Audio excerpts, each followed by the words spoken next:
Megan or else. This is where it gets even crazy. It is said that Jay Prince Jr. was with Takeoff the night he was killed, which makes it seem like Jay-Z may have set him up to take the blame. Who is the person the police caught for killing Takeoff in the middle of all this? It's like something straight out of a twisted thriller, but hey, if there's anyone who's going to spill the tea and untangle this mess, it's Jaguar. So buckle up, folks, because it looks like we're in for a wild ride with Jaguars spilling all the messy debt. Nicki Minaj wasn't kidding when she said that Megan the Horse was Roc Nation's golden child, and that the label had done everything possible to protect her. Jaguar Wright also says that the label not only protected Megan, but also put her on unalive Takeoff so that they could have full control over her and her future. Even though it seems crazy, this makes a lot of sense when you think about it. First, there's the fact that Takeoff's death has been super shady from the start. In November 2022, Takeoff sadly passed away after getting hit in the crossfire after weapons were fired during an argument that turned messy in a bowling alley in Houston. According to sources, the fight started because Quo got into an argument with some guys during a dice game he was losing hard, so Quo was shooting dice, and he was getting his pockets broken off bad. So the dude had an attitude, and he tried getting aggressive with the wrong mob-tied guys, and dude got on his case. Then somebody they were with jumped up, and that's when everybody bunched up. Then shots just started ringing, but they were coming from somebody Migos was with, but he was shooting wild and hit Takeoff on accident. The eyewitness continued, the other guy started shooting back, and I think he got hit a word just chilling in the cut. He didn't know what was going on, he just leaped up and got shot out of nowhere. Video footage released by TMZ showed the argument that broke out just before shots were fired.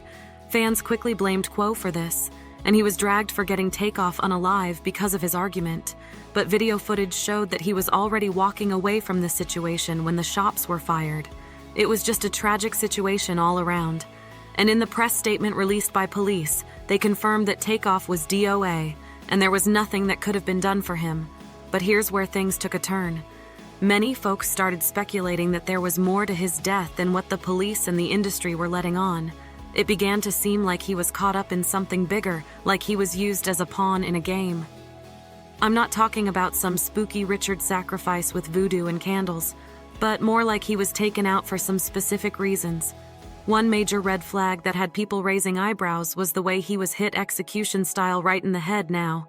If you know anything about these situations, you'll agree it's pretty unusual to take a shot to the head in a random fight. That's the kind of thing you see in planned executions, not your run-of-the-mill altercation. Despite not being the only one hit, he was the only one who died as a result of the shooting. 2 other persons were also hit, but luckily their injuries were not fatal, and they were stable enough to be transferred to the hospital in private vehicles. All eyes quickly turned to the Prince family because Quid Offset and their crew were partying with Jay Prince's brother Mike Prince and Jay Prince's sons Jay Prince Jr. and Jazz Prince now, if you're not familiar with Jay Prince. Let's just say he's a big deal in Houston, and I'll leave it at that when rappers are in Houston. There's this unspoken rule that they need to show their respect to Jay Prince.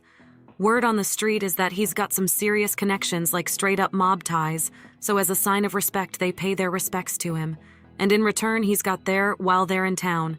Supposedly, as long as they're cool with Jay Prince, they're good to go, no trouble in sight.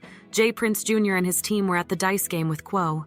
But what had people really suspicious was how he and his team walked out after Takeoff got hit. Takeoff was lying on the floor and Quo was crying. But Jay Prince Jr. just stepped Takeoff's body and walked away without looking back, even though it was his job to protect Takeoff.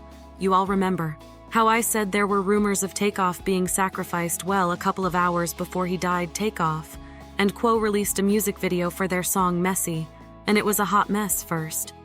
There was some dice playing in the video that got messy, and then there was Quo with Amigos contract and a gun, after which the camera cut straight to Takeoff standing beside a statue of the Grim Reaper with RIP written. Yeah, it's a real hot mess. Eventually, the cops arrested a guy named Patrick Xavier Clark, but things just got messier from there. According to the cops, their investigation pointed to a shot from Patrick's weapon being the one that ended Takeoff's life, citing video footage, ballistics reports, and even fingerprints from a bottle Patrick had been sipping from his proof. Also, when he was arrested, the police stated that prior to his arrest, he purchased plane tickets to Mexico and obtained an expedited passport. Officers discovered a significant quantity of cash on him. At first, the judge refused to grant him bail, stating that the court considers this behavior signals that you constitute a flight risk, so the court will adopt the prosecutor's suggestion and put your bond at $2 million. However, this bail was later lowered to $1 million, and he was released on house arrest to his parents.